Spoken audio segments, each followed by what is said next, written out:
बिस्मिल्लाहिर्रहमानिर्रहीम। सबसे पहले अहले वतन को, पूरी उम्मत को ईद की बहुत बहुत मुबारकबाद।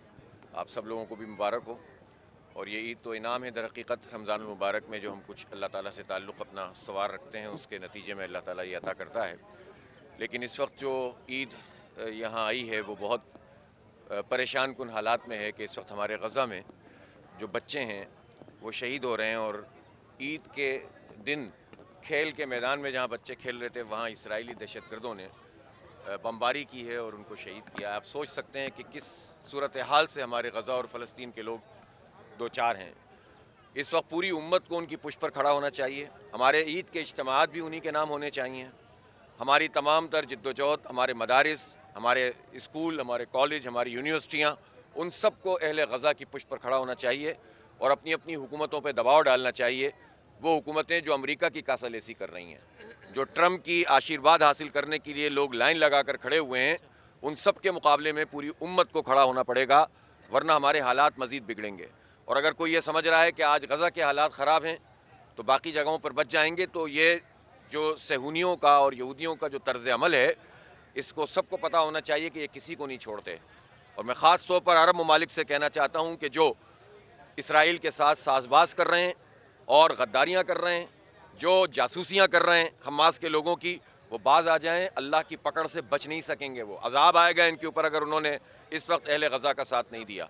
इसलिए मैं पूरी उम्मत की जानिब से फ़लस्तीन के मुसलमानों को, हम कुछ नहीं कर सकते तो खैर का पैगाम दे सकते हैं, और हम कुछ नहीं कर सकते तो उनसे इज़हार यकजहती कर सकते हैं।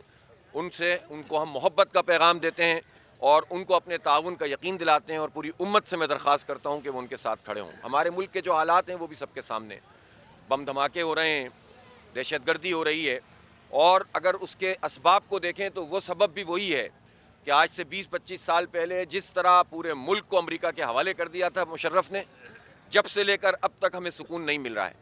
और उसके नतीजे में पूरे मुल्क में भारतीय राह, अमरीकी CIA, ब्लैक वाटर दंदनाते फिर रहे हैं।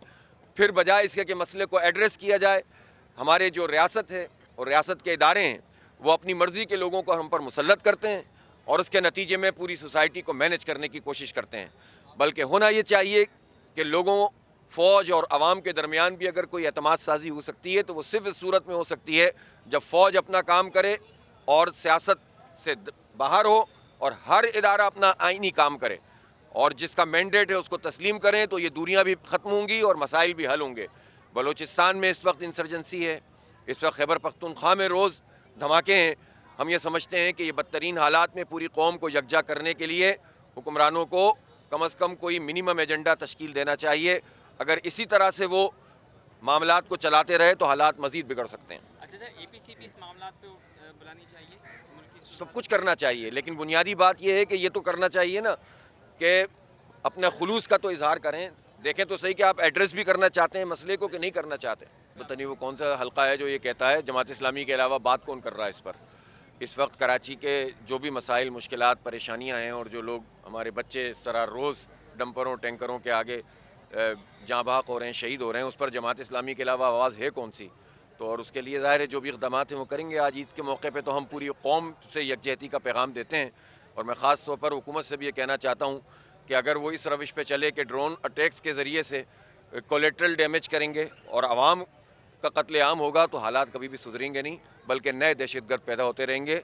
इसको कंट्रोल करना पड़ेगा। कल जो मर्दान का वाक़या हुआ है ये भी बहुत अलार्मिंग है और इस पर हुकूमत को अपनी पोजीशन भी वाज़े करनी चाहिए और पूरी कौम से माफ़ी भी मांगनी चाहिए।